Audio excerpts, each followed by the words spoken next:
Hello mga ka-babes, tara samahan niyo ako. Pupunta pala ako ngayon sa One Step Services. Kasi magbabayad ako ngayon sa kanila. And total, papunta na rin ako sa kanila doon. So papakita ko na rin sa inyo kung saan yung bagong location ng One Step Services. Ang dami kasing mga nag-PPM sa akin, mga nagbe-message dito sa Doha, Qatar, kung ano daw yung consultancy ko. So ngayon alam nyo na. So One Step Services po. Sila po yung nagpa-process ng mga documents ko papunta sa Europe, Hungary po. Kung gusto niyo rin pong mag-inquire sa kanila, pwede kayong tumawag or mag-message sa kanila. So, yun. Before kasi, yung location nila sa Doha Souk Mall sa loob. Sa may Al Nasser yun eh. Ngayon, nasa Mansura area na sila kaya papakita ko sa inyo. So, tara. Pupunta ako doon sa One Step Services. Magko-commute lang ako gamit ang metro station dito sa Doha, Qatar mga ka-babes kasi mahirap lang tayo. Wala tayong pambayad sa Uber.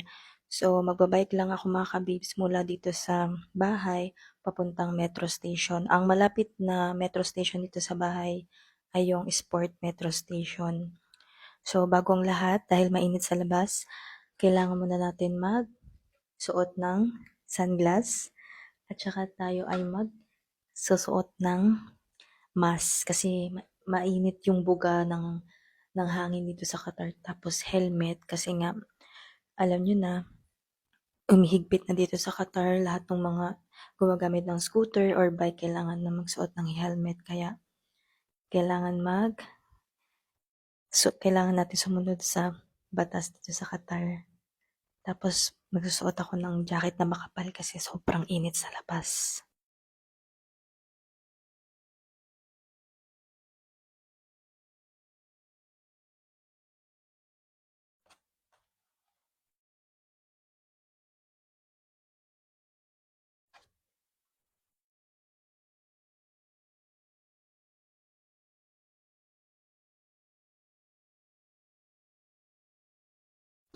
Let's go!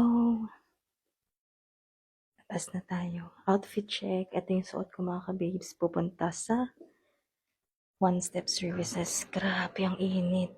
Init ngayon. So, ayan yung bike ko. O, diba mga ka-babes, tignan nyo naman yung suot ko. Mainit dito sa Qatar pero naka-jacket akong makapal kasi nga sobrang init sa labas. At saka nakakaitim yung init dito. Akala ng iba hindi nakakaitim pero nakakaitim talaga. Kasi share ko lang sa inyo mga ka-babes nung hindi ako nagsusuot ng jacket. Napapansin ko dito sa kamay ko, umiitim. Kaya nagsuot ako ng makapal na jacket tapos tinatakpan ko na ganito. So, yun, akala ng iba hindi nakakaitim yung init dito sa Qatar pero nakakaitim po. Grabe ang init sa Qatar mga ka-babes. O kahit mainit, di ba? Nagbabike pa din. Ayan. Tayo lang yung tao dito sa labas kasi sobrang init.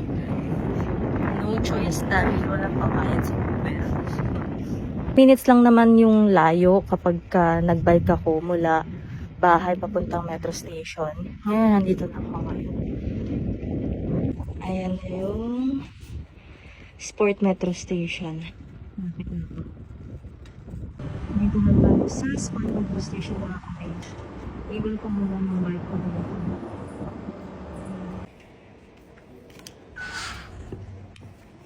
Na ako sa Sport Metro Station mga kababes. Nag-aantay na lang ako ng tren. So 1 minute, 3 minutes. Darating yung tren.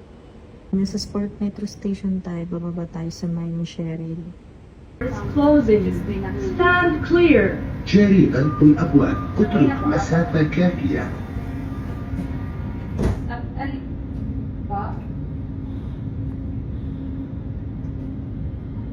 This train is for Ras Abu Abud. The next station is Al-Wa, ULM. Passengers are reminded not to leave their belongings unattended. هذا القطار يتجه إلى راس عمود.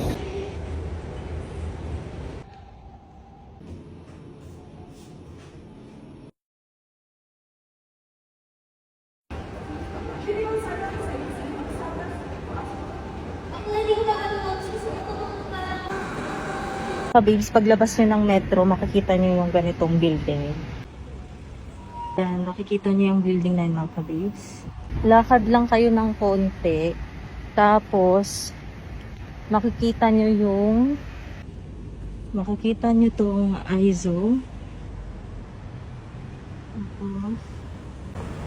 Family Optics. Ayan, pag nakita nyo na yan, building 47, pasok kayo dito. Actually mga kabibs, pangalawang beses ko na pumunta dito sa bagong location ng One Step Services.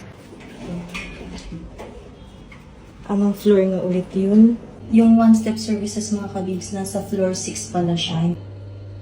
Pinagana dito sa One Step Services, open sila everyday. Kaya kung gusto nyo mag-inquire, pwede kayong pumunta ng Sunday. Kasi dati, close sila ng Sunday.